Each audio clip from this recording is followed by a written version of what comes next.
இந்தியாவில் 16வது மக்கள் தொகை கணக்கெடுப்பு 16 ஆண்டுகளுக்கு பிறகு தற்போது நடைபெற இருக்கிறது. இதில் அரசாங்கம் ஒரு புதிய வசதியை நமக்கு அறிமுகம் செய்திருக்கிறது. அதுதான் நம்முடைய விவரங்களை நாமே அளிக்கக்கூடிய செல்ஃப் எனுமரேஷன், சுய கணக்கெடுப்பு என்ற வசதியை அறிமுகம் செய்திருக்கிறது. அதற்கு நாம் என்ன செய்ய வேண்டும் என்றால், வெப்சைட்டில் www.sc.census.gov.in என்ற தளத்திற்கு செல்ல வேண்டும். செல்ஃப் எனுமரேஷன் லாகின் பேஜில் ஃபர்ஸ்ட் செலக்ட் யுவர் ஸ்டேட், அதில் நம்ம தமிழ்நாடு செலக்ட் பண்ணிவிட்டு தென் என்டர் கேப்சா, கீழே உள்ள கேப்சாவை டைப் செஞ்சு வெரிஃபை அண்ட் ப்ரொசீட் கொடுத்தோம்னா, தென் ஓகே கொடுத்தோம்னா நெக்ஸ்ட் பேஜ் தமிழ்நாடு டிஃபால்ட்டாக வந்துடுது. அடுத்து குடும்ப தலைவரின் பெயரை நம்ம டைப் செய்கிறோம். அடுத்து மொபைல் நம்பர், நம்மளோட 10 டிஜிட் மொபைல் நம்பரை டைப் பண்ணுறோம். அதன் பின்பு இமெயில் ஆப்ஷனல், அதை வேணும்னா கொடுக்கலாம், இல்லைனா விட்டுடலாம். வெரிஃபை அண்ட் ப்ரொசீட் கொடுத்தோம் அப்படின்னா நெக்ஸ்ட் இந்த மாதிரி ஓப்பன் ஆகுது. சுதர்சனன் என்னுடைய டீட்டெயில் இருக்குது. அதன் பின்பு நான் லாங்குவேஜ் தமிழ் செலக்ட் பண்ணிவிட்டு அதன் பின்பு என் ஓடிபியை நான் வெரிஃபை பண்ணுறேன். நம்ம மொபைலுக்கு இருக்கக்கூடிய ஓடிபியை வெரிஃபை பண்ணதுக்கப்புறம் நெக்ஸ்ட் நம்ம லொக்கேஷன், அதற்கு நம்ம அட்ரஸ் ரொம்ப சரியாக கொடுக்கணும்.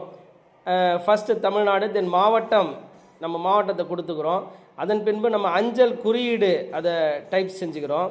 அதன் பின்பு முக்கிய நில அடையாளத்தை உள்ளிடவும், நம்ம பகுதியில் உள்ள முக்கிய நில அடையாளத்தை கொடுத்துட்டோம் அப்படின்னா ஒரு கூகுள் மேப் ஓப்பன் ஆகுது.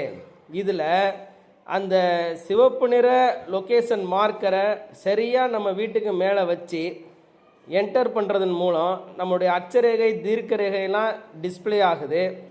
சரியாக நம்ம வச்சு என்டர் பண்ணிட்டதுக்கப்புறம் அமைவிடத்தை உறுதிப்படுத்தவும் அப்படிங்கிறத கிளிக் செஞ்சிட்டோம் அப்படின்னா தென் அச்சரேகை, தீர்க்க ரேகை வந்துடுது. அடுத்து நம்ம சேவ் பண்ணிவிட்டு எஸ் கொடுத்துட்டு அடுத்து நம்முடைய வீட்டு விவரங்களை வரிசையாக டைப் செய்ய, செலக்ட் செய்ய வேண்டியது தான்.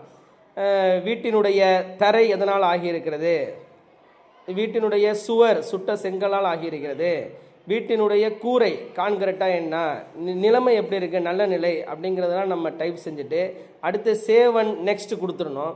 அதன் பின்பு நம்முடைய குடும்பத்தில் வசிக்கக்கூடிய நபர்களின் எண்ணிக்கை, குடும்ப தலைவர் பெயர், குடும்ப தலைவருடைய பாலினம், ஷெட்யூல் கேஸ்ட் ஆர் அதர்ஸ், அந்த டீட்டெயில்ஸை நம்ம செலக்ட் செய்யணும். அடுத்து வீடு சொந்த வீடா, வீட்டில் உள்ள அறைகளின் எண்ணிக்கை, அறைகளின் எண்ணிக்கைனா நம்ம கிச்சன் பாத்ரூமை தவிர மற்ற ஹால்லாம் அறைகளாக எடுத்துக்கணும். குடிநீருக்கான ஆதாரம் அப்படிங்கிறது நமக்கு ஆழ்துளை கிணறாக இருக்கலாம், அதையெல்லாம் நம்ம அழகாக நம்ம செலக்ட் பண்ணிட்டே வரணும். அதுபோல் கழிவுநீர் எவ்வாறு வெளியேறுகிறது, வீட்டில் எல்பிஜி சிலிண்டர் இருக்கா, அதெல்லாம் செலக்ட் பண்ணிவிட்டு அடுத்து சேவ் அண்ட் நெக்ஸ்ட் கொடுத்தோம் அப்படின்னா நம்ம